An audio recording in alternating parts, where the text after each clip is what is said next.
Got it.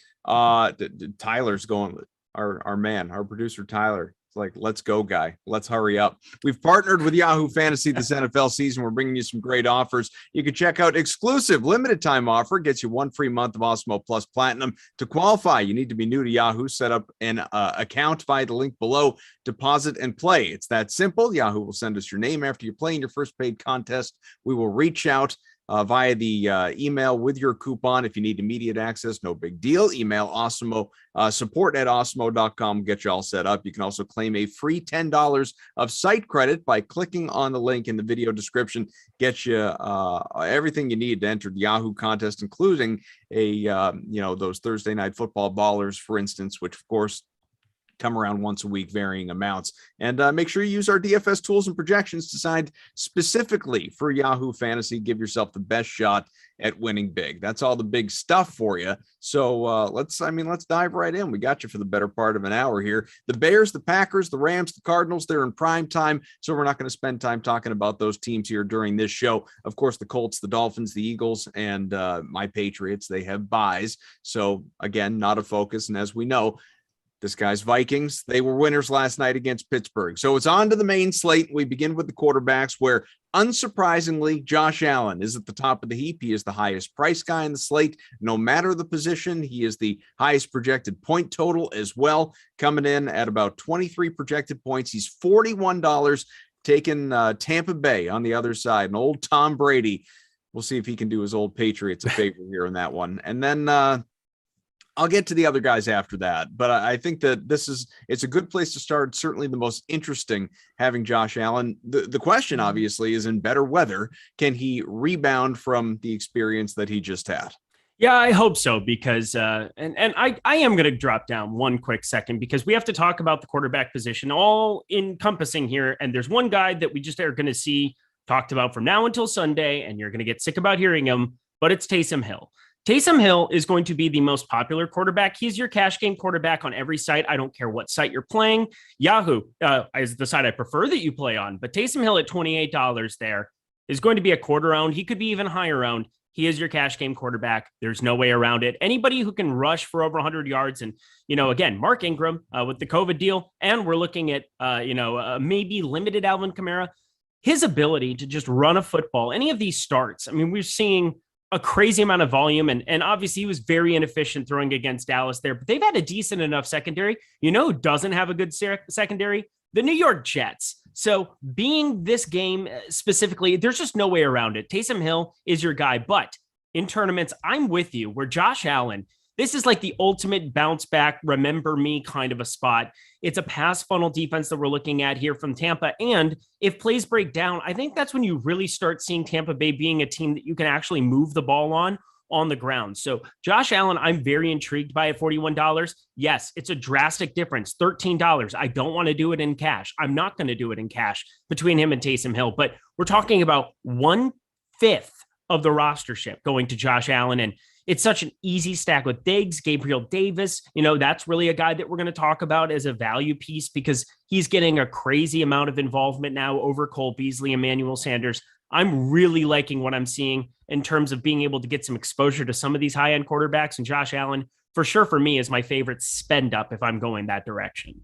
When it comes to spend up, obviously, like I said, you can't possibly spend any higher. Now, behind him in that same general vicinity, the top 3 projected quarterbacks here in terms of performance coming up on Sunday, you have Patrick Mahomes in there against Vegas. He is about 22.5 projected points. He's $38. So, again, a very slight pay down option. But the guy that is wedged in between them, who I just think is completely untrustworthy, but interesting to talk about, because you mentioned rostership. He's going to be very popular, at least as projections stand right now. And we've got him, showing up in the ballpark at 25-30% of lineups come Sunday.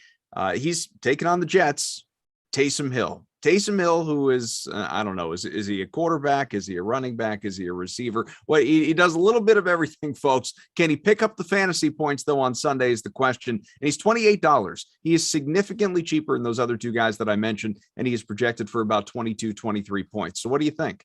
Yeah, I mean, I talked about him a lot there in the intro, because it's just so important to understand. He's your cash game quarterback. Done. End of story. Done. Stacking him up is going to be fascinating here in tournaments. One, I don't even think you necessarily need to do it because of his rushing upside. Do I expect 100-yard games like we just saw last week to be something he can do routinely? No, absolutely not. But anytime he's been in these starting roles, that's just such an element that he adds. Going back to last year, he started weeks, 11 through 14 I'm looking at. And, he was serviceable in the passing game. 3 of those games, he put up over 230 yards through the air, but adding in 83, 51, 44 yards on the ground, 2 touchdowns, 2 multiple touchdown rushing games. I mean, we know the kind of vulture ability he has at the goal line, and that's always been he's an oft lamented guy in that regard. But now we're looking at a very, very positive situation for him going up against a Jets defense. You can run all over them. PFF's 28th ranked defense here. So bottom 5 in the NFL, according to PFF. I see no way around it. Taysom Hill is a phenomenal play, but if you look at the top stacks tool, that's where it really gets interesting for tournaments, because Kansas City, 16.5% we're looking at with Mahomes. Tampa Bay, 14%. Buffalo, 12.5%. I do like seeing how tightly they're adjusted up there. I think because Josh Allen ends up probably the lowest rostered out of all of them, just a recency bias thing. I'm happy to go right back to the well with him in bulk. Even the Chargers there at 11%, they continue to get quite a bit of attention. We'll see if Mike Williams can be able to give it a go here. He keeps testing negatives, so that's a good sign for his prospects Sunday, but could have some cheap value to plug alongside Justin Herbert, and that could be a fun way to do it in tournaments. So I'm looking at getting away from Taysom Hill quite a bit in some tournaments. It's just so hard to stack him up and see 35-point upside for him that would be attached to a pass catcher. So I'm definitely kind of gearing towards getting away in tournaments. Our buddy Steve Leibowitz in the chat, a regular viewer of this program and all things Awesemo as well. Steve, we appreciate you hanging out here with us. Does note, you're looking back at last season, those few games that he started when Drew Brees went down, obviously. Thing is, Michael Thomas was there for him. A real security blanket. So is that a concern here in our 2021 existence where that's not a thing? Okay. One, Michael Thomas has kind of been broken for the last however long. Let me find some Michael Thomas box score, which is kind of tough to do here in recent times because he's been in kind of the Achilles heel of this team. He didn't get along with Sean Payton towards the end of last year. Drew Brees, he was hurt towards the end as well. Let me find some Michael Thomas box score because I don't think it's as good as what you think it is, even alongside of him. I know, was he even there for some of those games? I need to see exactly which ones he was there for because now I'm on tilt here for a second. And every time I keep putting in Michael Thomas, it keeps popping up with the safety from Cincinnati, and that is not who I'm going for. We'll pull up his game log from last year, and we'll just look at it. And so, which were the dates that you said Taysom Hill was out there starting? Yeah, 2020 here. It was weeks 11 through 15, I believe. Okay, well, I don't know what those how those correspond with the actual dates on the calendar. So here we go, 11 to 14 he started, and then Drew Brees got back week 15. What was week 11? What was the date? Do you know? Oh yeah, let me find it here for you. This is really enthralling for everybody involved. Actually, I'm going to love it. It's important because it's important that I either prove you wrong because I think you're wrong here. It was week 11. I don't see the exact date. Sorry. It's literally just saying week 11. I'm going to assume based on math that it was the end of November. So end of November till middle December. This is what I get for relying on Eric to use the internet. I'm just easy over there. Let's find married this. Life has limited your technological capacity. Clearly, no. Week 11, football statistics. I've got it. Calm down. I've got it. Week 11 is November 22nd. Okay, of last year. So Michael Thomas, to Steve's point, 11-22 against Atlanta, 9 of 12 for 104. The following week, 4 of 6 for 50. That was quiet. The week after that, 9 of 11 for 105. And then his final game before going down before the playoffs anyway, 8 of 8 for 84. So if we're to say those 4 games or 3 games, whatever, he was with Taysom Hill, then yeah, I mean, he was a huge factor. Yeah. But also now that's more expectation for his legs. No touchdowns, but no touchdowns. So receptions and yards. Yeah, because Taysom Hill is going to vulture that. And so that's what we're looking at his volume being. And again, in tournaments, I'm more inclined to just not even stack him. Maybe, because of this finger injury, maybe throw some dump offs to Kamara, just, some shorter passes here. I really don't know what to say. I mean, for me, I understand Taysom Hill is just going to be crazy rostered. That makes me want to get away, especially when you roster Taysom Hill, you're not exactly locking in the other positions. Whereas if you stack up a quarterback, the nice thing about it, if I stack up Josh Allen with Diggs, I'm expecting Diggs to be the main facilitator. That lineup's going to either be complete crap, or if Josh Allen puts up 30, I have a really good chance of having that other position already covered and being correct. And so you're basically getting a 2-for-1 special. Whereas if you play Taysom Hill, he puts up 25, you got to figure out the rest of your entire roster. You don't know how else you're going to be achieving upside. So for me, that's where it really kind of, you're kind of banging your head against a wall figuring that out. The value at quarterback is kind of disgusting, if we're being honest, in terms of just feeling good about it when you're actually, locking in that lineup. You see it set, you see the little lock function, you can't do anything about it, and you just hope and pray that the football gods are on your side. Taysom Hill, who we've obviously talked extensively about, is quite clearly at $28 your top value, and he comes in at 8x projected by our own Awesemo, Alex Baker himself. But after that, speaking of Baker Mayfield against Baltimore, 7.7x, so same general ballpark. And then Cam Newton, who is, I trust him as far as I can throw him when it comes to obviously what he can do on a football field, 7.6x. Question is, do you want to go with someone that may or may not be heavily rostered, but you feel good about, i.e. Josh Allen, who we spend a lot of time on, or Patrick Mahomes, a guy whose ceiling is just so much higher than these other guys that I'm talking about, and a much safer floor, but obviously you got to pay for that luxury? Or do you want to go with one of these guys? I like embracing some of the unknown with Cam Newton, simply because he's half of the rostership you're getting of Taysom Hill.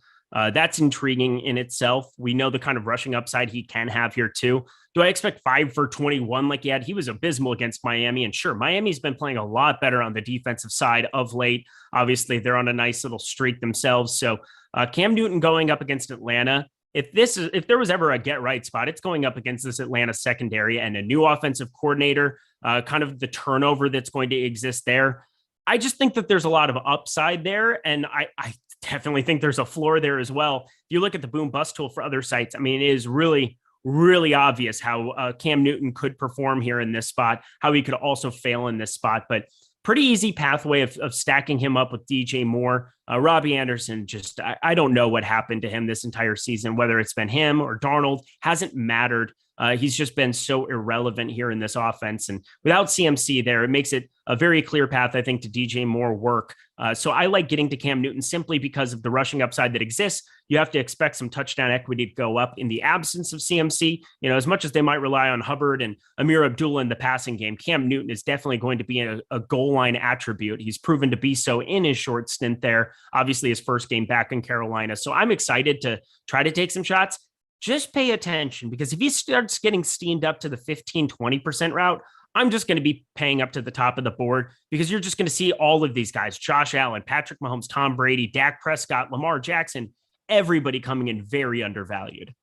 Guys who are priced at, let's say, mid-30s and higher at the quarterback positions. You have Dak Prescott, who's down projected for around 19 points, and all these guys that I'm going to mention are a bit higher than that.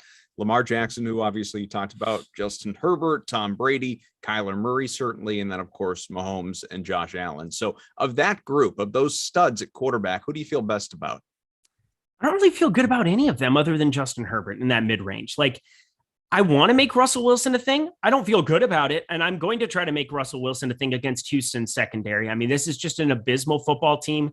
Davis Mills, though, being there now also, it kills some of the shootout potential for me. I really don't know what to say. The Seahawks are not a good football team, and they bring in Adrian Peterson to win now. What are we even talking about here? But Russell Wilson, looking at this defense, 29th by PFF's grading here, Houston is on the season. They're 8.5-point favorites on the road.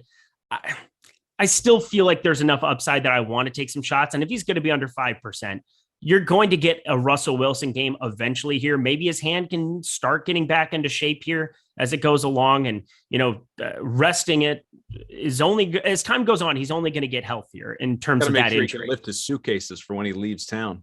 Oh, look at that. Thank you. Adam, you just got real. And this is, he did say yesterday, though, that he wants to be with Seattle forever. I believe that should have an asterisk because it depends on how much you want to pay me to stay here.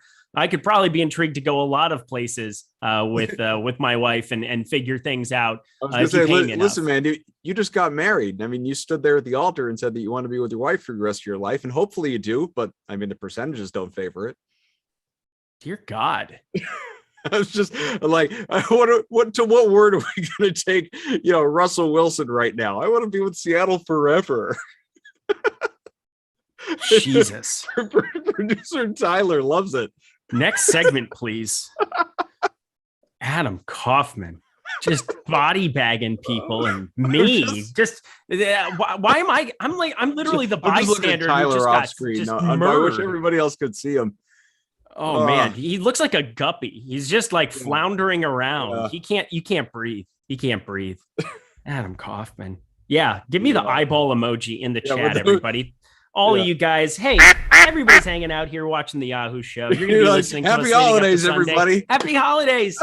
Merry Christmas to your from Adam and me to your family. Happy holidays. That's right. Benny wants to know as he watches along. He says, 2 years in, I struggled to say my wife. Sounds too adult. He also asked before, when did a thing become a thing? A thing became a thing whenever you make a thing a thing. Well, as long as you quit trying to make fetch happen, then we'll. I hate the word low-key. There's nothing else that I hate more than when generational kids, whatever else, low-key. Okay, I thought you had Loki, the Marvel. Loki, the super. Loki, what's your problem with Loki? All right, so low key, gotcha. When people say low key, I just want to know it's actually high key. Wouldn't it be of like more greater importance? Why is it's like low key awesome? What are we saying? Well, what you're saying is it's like saying something is sneaky great. It's like, if it's low key, it's sneaky. It's like, this may not be on everybody's radar, but it should be because it's. I promise you that is not how they use it now. They just simply fire it off all the time in every sentence. I was at a barber shop getting a haircut and all I heard was these guys going back and forth. Oh, dude, that's low key awesome. It's low key great. It's like, what? You're literally talking about an awesome thing. It's awesome. It's high key awesome. Mr. D Go Blue says, same. I will never say it. And when you're saying it, it's not low key. So hypocritical. Yes. This is the stand Eric Lindquist will take and take to his grave. Yes, man. What a zesty start here to the Yahoo NFL Sunday show, man. We're going still on quarterbacks. Let's go to the running back. Wait till we get to tight end. You have no idea what's coming. You know what? I'm going to leave it alone. I wanted you to go with it. See what would happen. No, remember how Eric got Adam Kaufman fired? I like my job. I do. And even, certain things that I could say on this stream that still exist on the internet, I couldn't say on other streams. And so I don't want to lose my job elsewhere for something stupid I say here. So we'll move on. Austin Eckler against the New York Giants, projected for just south of 20 points, $36. Leonard Fournette against Buffalo. About 16 points, $27, pay down option, obviously, and Joe Mixon against San Fran, about 15 points and $36. So he and Eckler right there toward the top of the food chain. Fournette, you got to wonder, though. I mean, how good a spot is Leonard Fournette in when you saw, and this was obviously an extreme case, game plan, weather, personnel, so many different factors. But what the Patriots just did to the Bills last Thursday night, not like Tom Brady's only going to throw the ball 3 times, but I mean, if ever there were a go run down their throats, could we see Leonard Fournette in this Tampa Bay offense attempt to do that same thing to the Bills here and along the way save salary? I don't think that that's ever going to be the way that they play football, that the Bucs are ever going to play football. That's not really how Leonard Fournette operates too. Leonard Fournette gets all of his value of late for sure, just having so much involvement in the passing game. I mean, we're seeing 9, 6, 8, and 8 targets now the last 4 weeks for him as he's just kind of taken over this backfield. And Ronald Jones has started to get mixed in randomly at times, but still underneath 20% of the snaps in all of these spots. Leonard Fournette, just a de facto back. My concern is that you're paying a high dollar. So you're paying his top price of the entire season at $27 over on Yahoo. And you're going to be doing the same on other sites too. So it applies everywhere, but you're going to be paying top dollar for him in a spot against a Buffalo defense that did just get embarrassed on the ground. but he's still not seeing the 20, 22 carries he saw, pre-week 7. It's just definitely been a lot looser there. And having Rob Gronkowski back in there doesn't sound like a major thing that would affect a running back, but the touchdown expectation for a guy like Rob Gronkowski, that's going to take away from Leonard Fournette. And both of his he had the 3 touchdowns, 3 on the ground against Indianapolis, but Indianapolis defense, I do think this Buffalo defense tightens up a little bit on the ground for sure, but that makes me more intrigued to try to go Tom Brady, Godwin, Evans, all the guys that you would expect, and Evans just getting so many more air yards now as well. I'm just seeing them kind of take over a little bit more for me. I want to shy away from this rostership at this number. It's just too much at 44% for me to want to go heavily to Uncle Lenny here in this spot. I understand there's a lot of other issues that we have with this Buffalo defense as well. I mean, Tre'Davious White being out is just enormous here for this team, and that's going to just affect them going forward, even though he hadn't really been performing before getting put on the IR this season. I think this is too much for Uncle Lenny. Benny says the double entendre was right there, Adam. Take it. No, it was. No, Benny. You think I don't know it was there? I knew it was there. Welcome to my show. Yes. Steve says the show would work better if Adam had Eric spray tan. It's not. You don't just in Hawaii for 2 weeks. What do you want from me? Yeah, I mean, you're still just living. You're recovering. Bro. You're sweating off your tan from the islands. I'm going to start giving bad information just to Steven Leibowitz. I just to see. I'm going to start DMing him. And this one goes out to Steve. Hey, Steve, you should roster 100% Uncle Lenny on Sunday. Best of luck. May not be a terrible play. Eckler and Mixon, though, the more expensive guys, obviously, as compared to Fournette. How do you feel about paying up at running back here? Or is this just a position where you would rather have value? I want to get confirmation. I mean, we saw that he practiced. Alvin Kamara practiced. But again, it's such a tough spot for me. And I've been going back and forth on what I want to do with Kamara about 40 times since Wednesday, doing that rostership show that I do with Lofty and Makajewski. I'm just having a tough time figuring out how that involvement is going to work. He's never been a huge part of the passing game in some of these weeks. I mean, he put up that massive 54.7 fantasy point game against Minnesota where he had 50 million touchdowns. And that was Drew Brees' return week 16 after Taysom Hill had been starting. And let me just tell you, fantasy outlook with Taysom Hill during that stretch from week 11 to week 15, 10.5, 5.7, 16.7, 18.9, and 16.9, all on Yahoo. I'm telling you right now, I don't know how they're going to be working in sync. I've talked about having issues trying to figure out how to stack Taysom Hill in tournaments if I want to even. Camaro would probably be the path I'd have to take because I just don't trust any of these other guys, whether it's Deontay Harris or otherwise, to really be major playmakers who can win you a tournament. Yeah, they're cheap, but there's a lot of cheap value that you can find over on Yahoo. I'm having a tough time with Kamara. I'll probably get to a little bit, but I'm probably going to be short of this 29%.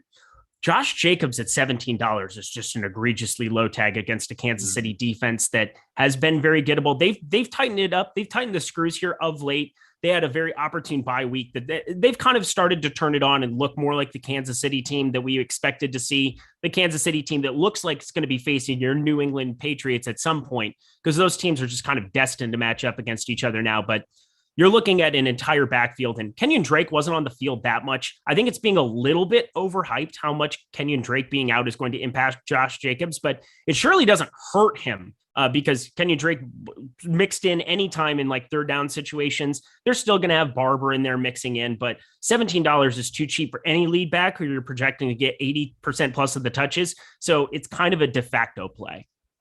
So in terms of the value, you mentioned Josh Jacobs. He's right there among the top options. Saquon Barkley, who's a question mark at the moment for the Giants against the Chargers, 7.5x projected. And of course, at the top, a guy that we almost never talk about, and that's Deonta Foreman against Jacksonville, who's about 8x. What do you think in terms of sneaking in someone who is, that cheap and that opportunistic, I suppose? Yeah, so Deonta Foreman going up against Jacksonville, I mean, this is a perfect opportunity and a perfect team that you would want to be facing, a Tennessee team that obviously is in shambles. If they can get Julio Jones back this week, that would be a very, very stark positive for this offense. I can't see that hurting Deonta Foreman having any kind of a semblance of play action that could exist there. But Deonta Foreman, you're going to project him for a lot of these touches. I mean, Hilliard's going to get mixed into it as well here for Tennessee. And I just don't see anybody else getting a bulk of these touches. We saw 19 carries for him in week 12 against New England. Now they're coming off of a bye here. Him and Hilliard, it's going to be some kind of a combination of the two, but more so towards Foreman on the ground game. So at $15 against Jacksonville, I don't completely hate it. I'm not obsessed with it, but right now we're projecting it for 0.2%. If that were true, I would have tons. I expect it to be more in like the 5, 6, 7% range. And I think at that number, $15 getting off of Jacobs for $2 less. And, Saquon Barkley, who I'm obsessed with this week, but now people are starting to gravitate towards on every single site, especially $19 on Yahoo. I think Donta Foreman becomes an intriguing tournament pivot, but not anything that I want to make a major priority of my lineups.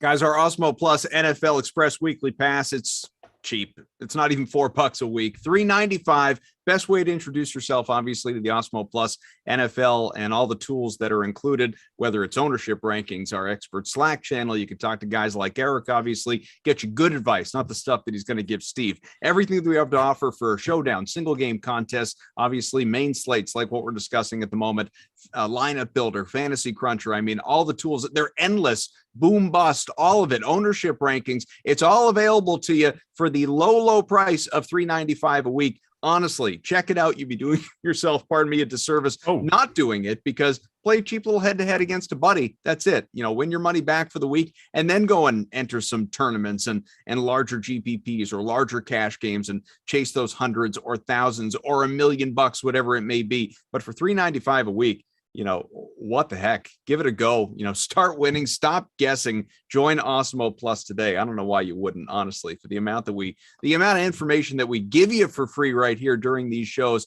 Everything that we're telling you. I mean, there's maybe some intuition, some insight, but the stats, the numbers, they come from these same tools that we are referencing all the time. Nothing's, being it's not behind the curtain. It's all right there for you. You just got to pay for it, obviously. Let's go to the wide receivers here, and the top two options available are not available to you on the main slate, and those are Cooper Kupp and Devontae Adams. And so with those guys in prime time, we move on. Next tier, same level for that, those two, for Tyreek Hill, obviously, against Vegas, about 17 projected points. He's $30. He's pricey. And then you get to guys like Deebo Samuel, who has been very, very good this year, and Stephon Diggs, of course, who we might have to start calling Trayvon's brother for what he's doing in Dallas this year. Samuel, Cincinnati, about 15 projected points, $28. Diggs, again, of course, that Buffalo Tampa Bay matchup projected for about 15 points, $29. How do you feel about the upper echelon that is available to us on Sunday? Why is Chris Godwin $22? Like, why is he $22? Yahoo has incredible pricing. Times last week. Yahoo has incredible pricing, but this pricing is broken on Chris Godwin. It has been forever. We need to fix it. But Chris Godwin, $22, is just way too cheap. For cash games, lock, just throw him in. He's your first guy in at the wide receiver position. You're putting him with Taysom Hill. Welcome to playing cash games on Yahoo. Done. But Tyreek Hill, that's where it starts to get a little freaky for me. So 15.7% going towards him. And he's definitely just been kind of off in this offense. And the upside of this Kansas City offense is dictated by two guys. That's going to be Tyreek Hill and Travis Kelce. And both have very much underperformed relative to expectations. Have they had massive ceiling games at times? Sure. Week 4, we all saw that for Philadelphia. And then for Travis Kelce, it's just kind of been a wash of a season for him. Can't get open, making it a very difficult time for Patrick Mahomes. But I'm looking at this wide receiver position. I'm willing to get off of Tyreek Hill mainly because I expect him. Just because people will have a ton of salary, there aren't the Jonathan Taylors and the Cooper Kupps and the Devontae Adams kind of guys to be paying up for at any of these positions this week. So I think Tyreek Hill is going to get crazy ownership. Like, he's going to get a ton of rostership. I expect almost double what we're having at 15.7%, simply because he's a high upside offense.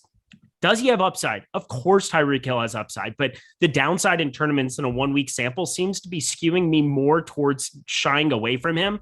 That's where I just look at Stephon Diggs, and I'm just going to be jamming a bunch of Stephon Diggs going up against this Tampa Bay secondary. And Chris Godwin, I find to be an unavoidable play, even if he does get steamed up at $22. He's just such a good play going up against a Buffalo secondary. I said Tre'Davious White gone, having a lot of issues stopping the run here. Play action is going to be wide open for Tom Brady in a lot of these spots, and he's going to dissect them. And I see this game shooting out the same way that Vegas does. So I like getting more to the Godwin, dig side of the spend ups. And if I'm looking to be a little shy elsewhere, I'm going to just be shorting Tyreek Hill and living with the result. It will surprise no one, least of all, Eric, that Godwin currently and probably permanently is in the optimal lineup as far as this weekend goes right now. That price, it's just like you said, you can't turn it down. But, you go down a little bit, guys who are projected for, the same kind of within a point or two of each other, obviously, same general area of some of the guys that we're talking to. Once you get beneath the Hills, the Samuels, even Diggs at that point. In Seattle, I mean, it's a cluster F in Seattle there. We were talking about Russell Wilson before, who seems destined to be playing somewhere else next year. DK Metcalf and Tyler Lockett. These two guys, Metcalf shockingly is the more expensive one at $26, whereas Lockett is $22, even though Russ never wants to get DK the ball. I know it was a little better last week, but generally speaking, has not been looking in his direction this year. These two guys projected for right around 13, 14 points. How are you attacking Seattle? I'm attacking Seattle by just stacking them up in random different ways where you have one of Godwin or Lockett, one of Metcalf or Lockett in pretty much every single spot here and trying to make it work. You're getting them at a buy low number. I mean, if this were 2020, there's no way you'd be looking at these tags and not slamming them into every lineup. But Metcalf has been, I like the idea that he's going to be popping back here at some point in time. I don't expect him to be getting 8 targets in 3 of his last 4 and continue to put up sub 10 fantasy points like he has. So the targets have been there. I think you're going to see a healthier Russell Wilson going forward. And eventually he's going to have one of these massive remember me games. It's just coming. And I'm going to be invested in Russell Wilson every single game that he appears from now until the end of the season over the field. That's just kind of what I'm planning on doing. And I think most people would be wise to do the same. And it's pretty obvious where you're going. You're going to Metcalf. And especially after we saw some of the debauchery that, happened for them at the tight end position. It was a brutal run for, I'm blanking on the name here right now, Gerald Everett. It was a brutal run for him. It's so easy to stack up Lockett or Metcalf with Russell Wilson and be set there. But the one guy that I do want to kind of trace back to for one quick second at the wide receiver position is Deebo Samuel. People hate seeing a Q tag next to his name, and we're projecting him for 13.9% rostership. I think if that Q tag stays next to him for the next 2 days, and we don't see that he's active until an hour and a half before the slate locks, you're going to get him at an absolute discount. Do you know what he's averaging per carry this season? Just want you to throw a rough guess based on what you know about football, where, 5 yards per carry would generally be phenomenal. Yeah. 6, 7. 8.1 yards per carry here for Deebo Samuel on the season.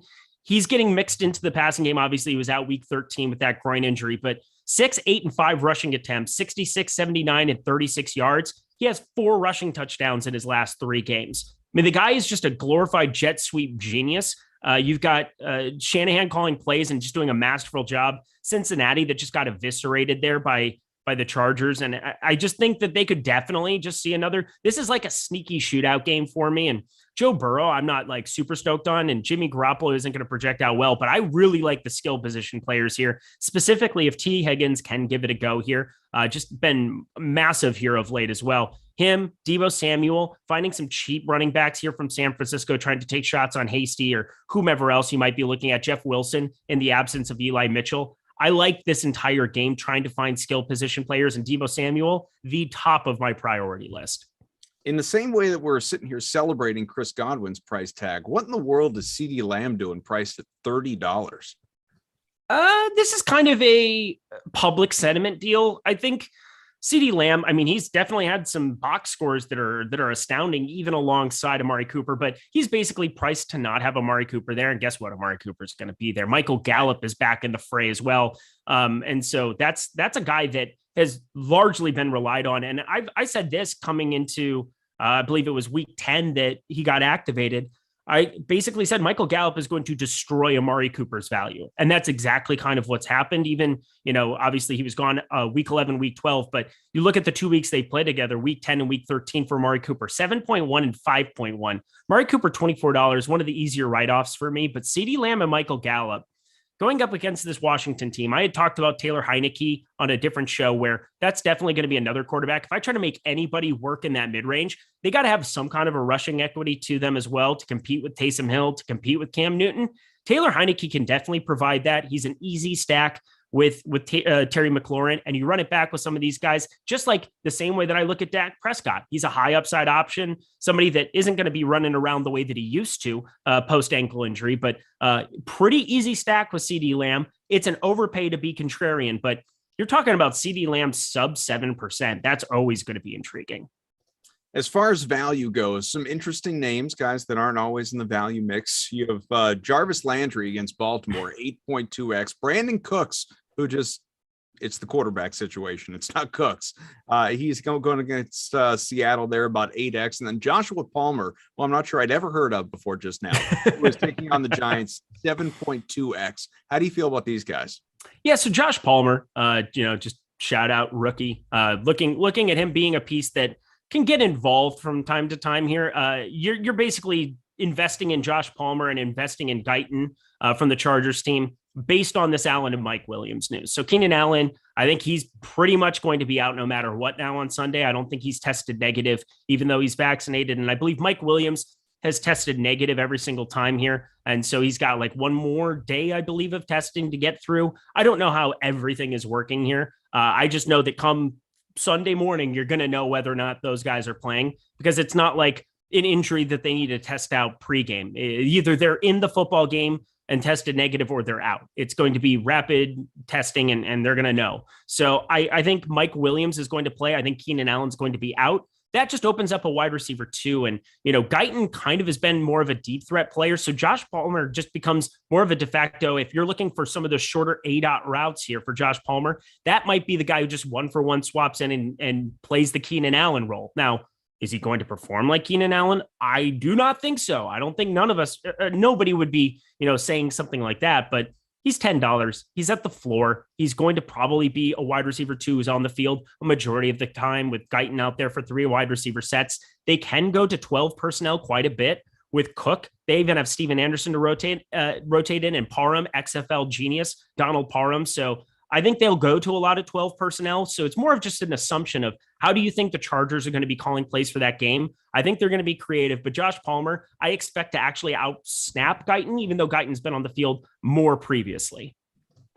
So let's see. We've got about 15 minutes left. Let's continue to bounce around. If anybody has any questions, get them in by all means. We appreciate you being here with us, whether you're watching on YouTube, Twitter, wherever you're finding us. Hit the like button on YouTube. Hit the subscribe button as well, making a push to, I don't even know, 80,000 subscribers, somewhere in that general vicinity. So we appreciate all your support. Let's get there. If we're already at 80, 85, I don't know. Let's continue to push, though, and lift that number up, because we are never satisfied. You shouldn't be either, obviously. Let's go to tight ends. And this is a week that we actually have studs available to us across the board here. You got Travis Kelce against he's going up against the Raiders. 13 projected points, not a big number. $32, though. That is kind of sizable, as especially compared to George Kittle and Darren Waller. Both these guys, they are 2/3 of that. They're down to $23.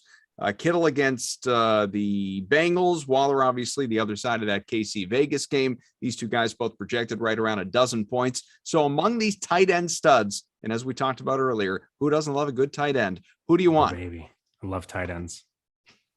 Love it. Let's go to it. I'm going to talk in this voice for the rest of the segment. Please do. Please do. Won't send the wrong idea to anybody. Yeah, no, nobody. Not at all. Yeah, actually, here we go. We're back. I'm looking at the top of the tight end board, and of course, Travis Kelce. I feel like you should I've talked about how he's been introducing yourself to people. The last time Travis Kelce put up more than 16.5 fantasy points? It's week 2. Oof. Week two. We're talking an entire season of football, basically. Not great. Where the guy hasn't hit 20. And guess what? PPR. You're going to pay $9 more for Travis Kelce. You damn better be expecting for him to be putting up more than 20, and he hasn't done it for a long time. I'm more on I'm going to short Travis Kelce because there are other pass catchers, Robinson, and, obviously Tyreek Hill that's sitting there. You have Robinson, you have Pringle, you have all these other human beings that have been seeing some work, some increased volume from previous seasons. And Travis Kelce, I just don't want to do it here. And George Kittle, I think coming off of his massive game, and I was so happy to be there. Alex Baker really put me on George Kittle in a meaningful way last week, and that could not have gone better. Guess what? People are chasing it. He's $23, hasn't really changed, and you're going to get Deebo Samuel back. I'm looking at George Kittle to short that number. If you were to have Deebo Samuel out, I wouldn't care. You could probably get to as much George Kittle as you humanly possibly wanted, and I wouldn't say anything. But with Deebo Samuel out there, there's just, I mean, that's just such a massive playmaker that gets added into the mix. And I don't think that will be properly accounted for. So for me, George Kittle, is he still a good play? Yes.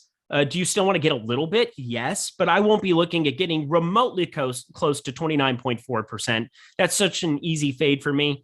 Darren Waller is really kind of the conversation piece for me because he's been out here for a hot second, and people have been trying to make other tight ends, their Foster Moreau a thing. And guess what? Foster Moreau is not Darren Waller. But Darren Waller, if he's healthy, if he can get back from this knee back issue, he's been dinged up pretty much this entire season. And if they basically are going to say, oh, right, he's good to go here in this spot, I think you're looking at a possible just target peppering at really low rostership. He's sub 10% here. Rob Gronkowski, I think, is a great play. I'm not going to lament that fact, but at the exact same number, George Kittle and Rob Gronkowski are going to get far more attention. Give me Darren Waller for maybe the first time that I've recommended him all season long, simply because when he is healthy and when he is right, he is a target monster. So I'm looking to invest in him for probably the first time all season long. A guy who is not getting nearly maybe the same respect that he got early in the season, and it is his rookie season. You all know who I'm talking about, and that's Kyle Pitts. Yeah. He comes in, right behind those other guys that you were just talking about, including Rob Gronkowski. He's projected for a very similar amount of points, right around 10. He's cheap. He's $16. The value is terrific. Comes in at about 6.5x that general vicinity. So I mean, short of Tyler Higbee, who's a primetime target for people, that's about as good a value as you're going to find, obviously. But how are we feeling about him, knowing that Matt Ryan is the one who's throwing him the ball? We feel terrible, Adam Kaufman. We feel horrendous about rostering Kyle Pitts, but you know what? We do it anyway. We go into the fray, my dear friend. We go off into the sunset. We go into the abyss, into the unknown, into the fog, and we just fight and we roster Kyle Pitts because we know that he's a massive, massive human being who's basically a glorified wide receiver. In the absence of Calvin Ridley, I expected big things for Kyle Pitts, and guess what? That just didn't happen. I'm not feeling fantastic about it either, but he's down to $16. There are those 2 weeks that just kind of stick out to everybody where we're all kind of clinging to the hope that he can kind of reclaim some of that. And Matt Ryan has been very, very bad this season. There's really no question, but Russell Gage can do it. Russell Gage just popped off back-to-back massive weeks. I think Kyle Pitts is just, he's been kind of game planned and schemed against. He's been the big weapon, and people kind of know that. I think eventually he's just going to pop off and you're going to want to be there. So at $16, a great buy low spot. If he's going to stay sub 10%, I'm going to find it hard not to want to get over that number, even against this Carolina defense that's performed better this season, relatively better than expectation, but is still not good. So I'm happy at that number. Glad you brought him up. Godspeed to us all. Timing couldn't be much better. We thank the chat for pointing it out. We see it on social media as well. Darren Waller has been ruled out. Shit. Darren Waller is not playing this weekend. So what is I had your hopes. He was practicing. End, He's sidelined Thursday. Yeah. Okay. So he's officially out. Well, cool. Best of luck to everybody wanting to roster Foster Moreau at 30% again. Here's the thing. He might not, coming off of an absolute burning of everybody there, this might be a chance to get Foster Moreau maybe sub 5%, but I doubt it. People just play the optimizer game, and they're going to just play a bunch of Foster Moreau anyway and kind of disregard it. Did his tag change anywhere? He's up to $13. That's mainly because he was popular at $11. Put up all of 3.9. Hope everybody enjoyed that. For me, it just has more of I feel so much more secure about the likes of the wide receivers there, specifically our boy Hunter Renfrow there, who just continues to go nuts in the absence of Waller. That's kind of a bummer because I thought he was going to practice here on Friday. And, they basically said he was out there on Thursday, and we had him projected in the entire week up until this point. But Friday is always the day that's either you practice on Friday or you don't. And if you do not on Friday, there's a very high likelihood you don't play in the game Sunday. So nice to get that news nice and early. That is definitely going to make that $23 number. I'm going to be siding more towards Gronkowski in a game that I'm looking at really shooting out here. I think Vegas looking at shooting out as well. That totals up to 53.5 in Tampa Bay Buffalo. I'm looking at shorting Leonard Fournette, so I'm probably going to be going more towards Gronk as a result. Kittle, is he a great play? Yeah, but I don't really want to get there if Deebo Samuel is going to be good to go, so I'm going to be waiting for confirmation on that as well. Just keep your ears open because I think that's a big piece of news other people aren't going to react to. I'm just looking. We had Darren Waller. What was his projected ownership for the weekend? 7.8%. He was low. Okay. Yeah. And I can tell you, he's not in the, obviously he's not now, but he wasn't even before this in the optimal lineup. That was Kyle Pitts. Look, everybody. Foster Moreau was the worst play of the entire season last week. He was like 35% rostered in every tournament on DK, FD, Yahoo, everywhere. He was the worst play, period. If you wanted to play him in cash, sure, but there were so many good mid-range running backs. I was shocked. I mean, shocked that everybody's like, oh, you have to play Moreau in cash. You have to.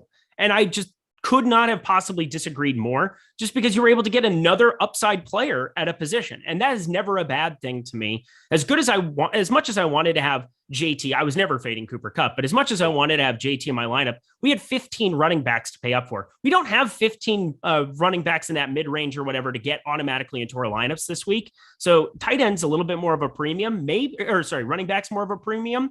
Maybe you do want to get to some Foster Moreau this week, but not if he's popular. I only like players relative to the way other people like players when they're at the basement floor and they don't carry upside. He does not carry 15 plus upside.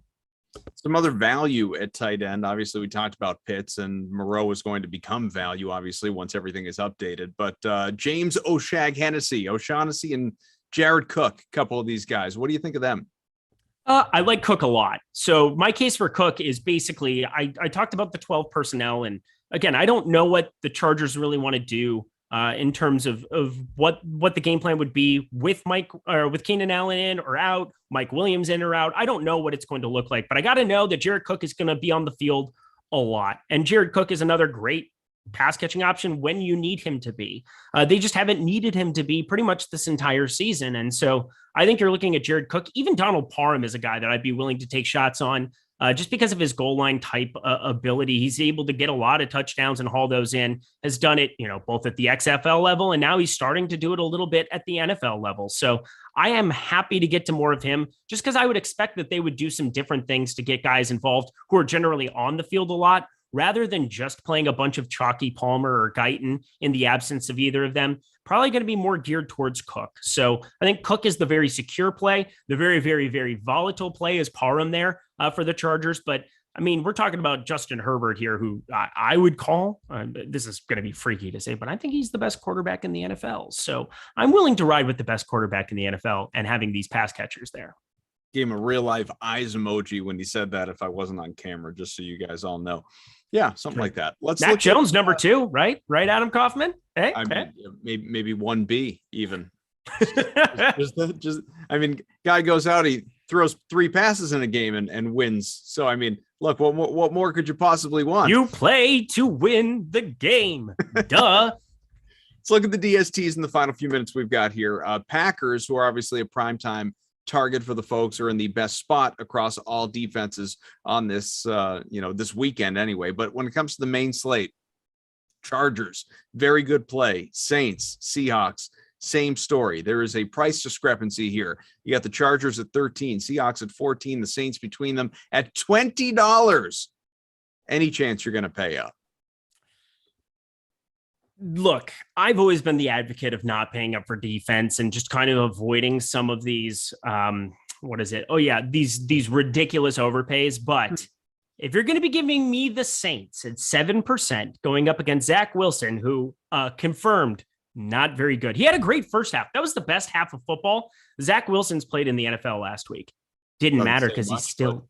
it doesn't say much, but I'm just saying he was like a decent. He was a functioning human being for a half of football, which, shout out Mormon faith. There you go. They gave him one half of football and then it just went by the wayside there. Saints defense might make him have to go back to Provo. So I'm looking at the Saints defense and pass rush. I mean, this could definitely be tragic for him.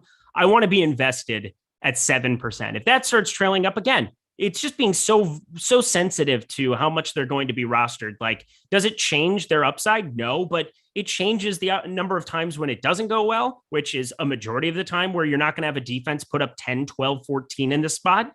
You're looking at getting every other defense at the board at a discount. So Saints defense, if it's going to stay at that current level of rostership, absolutely. If it gets up to 15%, absolutely not.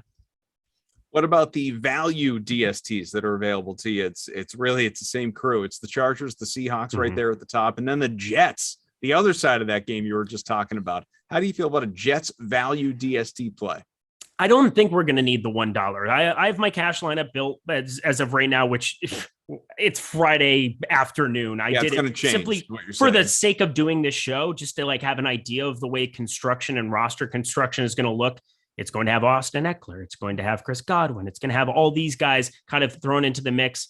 Tight end, maybe Foster Moreau becomes a consideration this week. Every week is different. Every single puzzle is going to be different to solve. I prefer the Seahawks defense. Do I need that dollar? That would be the question. Do I need the dollar? Because then I'm happy going to the Chargers. You know, obviously Mike Glennon confirmed not good at throwing football. So I like Saquon Barkley this week as well. I'm not sure if I'm going to be able to incorporate him into a cash build, but I'm definitely going to have a lot of Saquon in tournaments. I just think going up against Davis Mills, Seahawks defense, just so secure for me. I would prioritize them just for $1 more for cash, but that is up to all of you fine human beings to kind of figure out what you want to do. Those are by far the two most rostered right now, and I think rightfully so. We got Steve says he appreciates us. He also says, I don't think I've ever heard Mormon shade on the stream. Here's the thing. I love Mormons. I think they're just lovely, super nice people. When I moved to LA, I went to a Mormon film festival with one of my friends. And I would always ask him, I was like, what do you think about Book of Mormon? He's like, it's a hilarious musical. He's like, some of the stuff I believe, it's hard to explain. And I was like, yeah, no, it's pretty tough to explain. Were there considerably more women at this festival than men? You know, I will say the women were very, very attractive. So I can see why a lot of guys might want to be Mormon. I'm just, they don't drink. They take care of themselves. They just, they go out in the world and literally walk around for years on missions to talk to lovely Eric, folks. Earlier in the show, we're talking about him getting married. Now he wants multiple wives. Hey, don't hate the player. Don't hate the player. Hate the game. Give him all the wives. Oh man, what a beautiful faith. This obviously is a football show, but is it? Well, generally it was. Avi in the chat, if I'm saying that right, I hope I am. Contributing to a super chat. So I want to acknowledge it. It says, any love on a Boogie Cousins revenge game here tonight in the NBA?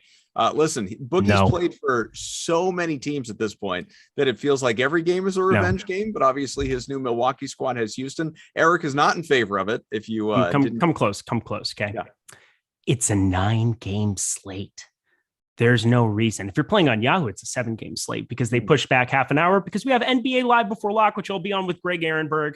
We'll be doing a half-hour extra show leading up to the lock of the Yahoo slate. Thank you so much to them for doing that for us because it's just a blast, but you don't need to play Boogie on this slate. I'm just going to mention at least that we do have him projected to be in a really good spot for about not on Yahoo specifically, but about on DK, about 21 projected points, $3,500, about 6x value. So he's not a bad play. Hey, if Giannis is out, sure, but Giannis is probable he's going to play. Bobby Portis still exists. The problem is Bobby Portis is going to still play his 30 minutes.